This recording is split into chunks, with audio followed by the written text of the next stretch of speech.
Hello, fight fans. James Smith from In This Corner for Fight Now TV at the MGM Grand in Las Vegas. Fight week and fight night is a done deal. And as expected, the two stars, Canelo Alvarez and Leo Santa Cruz, win their fights. Canelo with a lopsided, dominant 10th round stoppage of Alfredo Angulo, and Leo Santa Cruz. Talk about volume and pressure.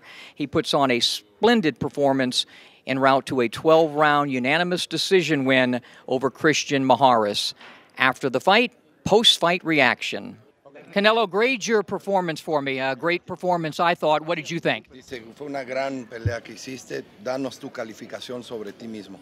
No, bueno, pues no puedo dar la calificación, pero creo que la calificación se las dejo a ustedes.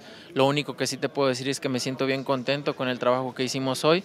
Me siento satisfecho y obviamente siempre hay errores. Ves tus videos, siempre hay errores, pero me siento satisfecho con lo que hice esta noche. No, I can't grade myself. I'll leave that up to you guys. You can give me the grade, but I could tell you this. I'm very happy with my performance. There's always a little bit of errors and mistakes. I have to look at the video, but I'm very happy with the result tonight. I'll give you an A+. What's next? No lo sé. Hay que sentarnos a platicar con mi equipo de trabajo y ahorita descansar. Después sentarme con mi equipo de trabajo y ver qué es lo que viene. Right now, rest, take a break, and then sit down with my team, sit down and make a good decision. What's next? Look forward to seeing you. Estoy muy contento. Thank you.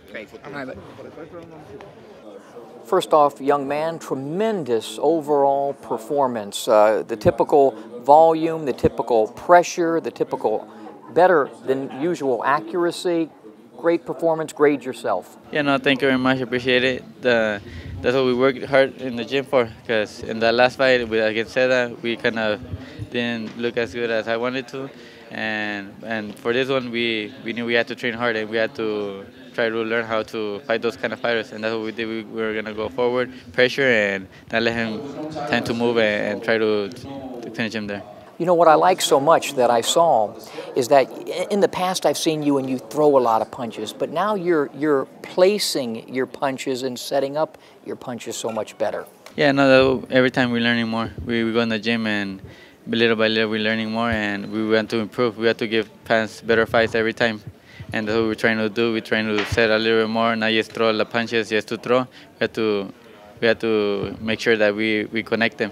So that's what we're trying to do more in box too, not just go forward. Great job of starting right to the body. Was that your game plan, to start working that skinny body of Mijares right away? Yeah, of course, because we have a good body shot, so that's what we're going to try to do well right there. But Mijares, he knows already that I go to the body, and I think he was just protecting that shot. But we tried our best to get him there, but he's really, really experienced fighter, and he knew how to counterattack that punch.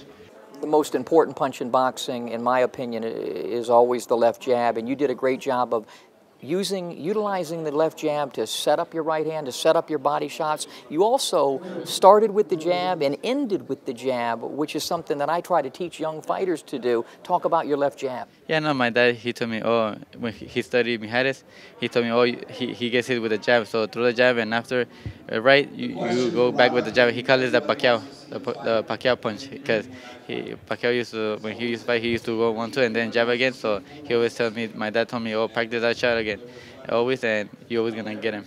And some nice right uppercuts in there as well. He was leaning forward, you saw that, and you were nailing it. In fact, I think he was trying to smother you on the inside, smother your power. Yeah, I think that's what he was trying to do. That's why he's a great fighter with great experience, he knew, but little by little we're going to be learning how to take that away from them, and we're going to turn every time. We're going to learn more. What's next for you? Right now I think they're hopefully, Frampton's going to fight against Cassidy, I think, to see who's number one, and I think it's going to be one of them. So, or maybe my manager or promoter, they gave me against Kiko Martinez to unify the IBF, or Scott Quigg, but I'm willing to fight anybody, whoever they tell me. Now, what's the first thing you're going to buy when you get back with some of this money you made? Right now, I don't know. I wanted to buy another house. Okay. Doesn't that sound great to say buy another house? Yeah, because the first time I bought my mom's house, so I was very happy, and now more so you can invest, because sometimes if you don't invest, the money goes away. So we have to invest, and if we invest, he's going to be right there. Well, best of luck. Tremendous performance tonight. Thank you very much.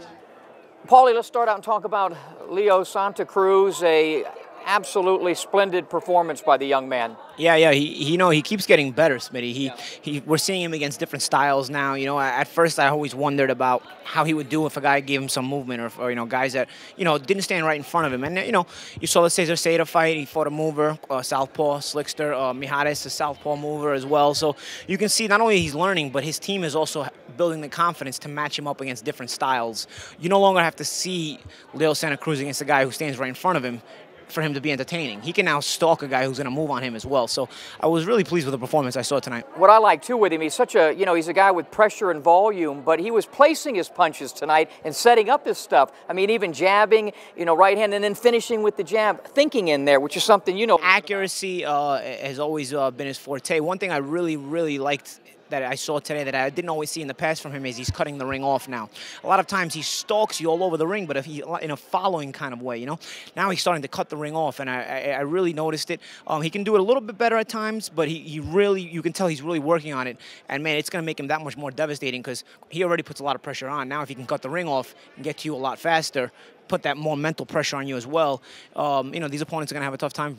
We'll forget about the Cold War between Golden Boy and Top Rank, but wouldn't it be nice to see him against a Rigondeaux or a Nonito, something like that? Yeah. You'd love to see these kind of matchups. These are almost becoming dream matchups because it's you might never see them. I still favor Rigondeaux against anybody right now in that weight, but Santa Cruz is improving, and you like to see a guy like that improving. He's young, he's entertaining, and he's good for boxing. Good kid too. Yeah. Really a good kid. All right, let's talk about the main event, Canelo Alvarez. I had him winning virtually every round before the stoppage, and you know me, I'm usually one of those old school guys, don't stop it. But in this case, I'm seeing a guy who didn't hurt Canelo, barely could hit Canelo, lost every round, and was getting pot-shotted, and I just felt that I've been at ringside for 3 or 4 deaths, and this was just, a guy doesn't have to get knocked down to die or be in serious. So this is one I don't have a problem with the stoppage. It's funny. About 6 months ago, I would have probably agreed with Angulo 100% and said, no way, that's BS, don't stop the fight.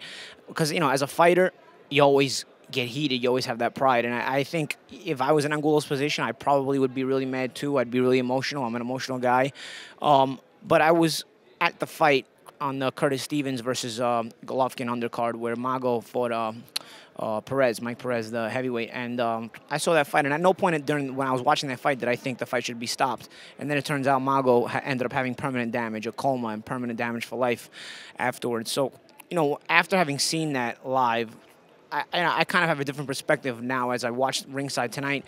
Alfredo Angulo taking those shots. I wasn't. Mago was he was much more in that fight than Angulo was tonight. Let's not forget Canelo is a puncher. Just because he's not knocking Angulo out doesn't mean he's not doing damage to him, because Canelo is not a soft puncher. He's a big puncher. So these punches landing hard, clean. You never know what kind of effect they're having on Angulo internally. We saw in the All Access show how close Angulo is to his daughter, and you start to think things like that. You want this guy to be able to go home to his daughter. His daughter wants him to be able to come home to her too. So would he have? Is it 100% that he would have got permanently damaged? No, it's not. But why take the chance? He was way behind. It is 100% in my mind that he was going to lose, and probably in devastating fashion without this. So let's talk about Canelo. Did you see? We saw some good stuff against the guy that was made to order. But did you see anything following them? Usually, a fight with Mayweather should make you a better fighter. Did you see some stuff that you think made Canelo a better fighter? It's hard to tell totally because a different style was in front of him. But Canelo has always been a devastating offensive fighter. He had a guy in front of him tonight that allowed him to be devastating and use the entire offensive arsenal. Very impressive performance by Canelo. Very impressive. But you know what? This weight class is becoming better and better. And as impressive as Canelo is, he's not in an easy weight class. It's hard to tiptoe around this weight class as guys like Lara, Erislandy Lara are now are waiting in the shadows. The Charlo twins are now coming up and making their move. And those are 2 very good fighters as well. It's a weight class where, it's not going to be as impressive as he was. It's not going to be easy for him, regardless. But it's great for the fans. You get a lot of entertaining matchups. So what is next for you? Not sure yet. I'm hearing a lot of rumors, especially as I walk through the media section in the MGM Grand. But I'm hoping to have something set in stone in another week or so. I hope. I think I'm fighting in the spring. Almost certain I am. So it's a matter of fitting into the schedule and see who moves free. I'm not usually proud of broadcasters, but when I watch and listen to you, I am, because I remember when you did our show and even the in-ring, I said this guy's going to be one hell of an announcer, and you're doing a great job. It's something I really enjoy. So, I think, when I can put my passion into something, anytime anybody can put their passion into something, the result always comes out better. You're about the only damn guy who can actually replace me for the in-rings and do a pretty damn good job of it. Not quite. Not exactly. Not quite, Smitty. Yeah. Come on. Well, listen, keep up the great work, and great seeing you, my friend. You too, man. Always a pleasure, Smitty.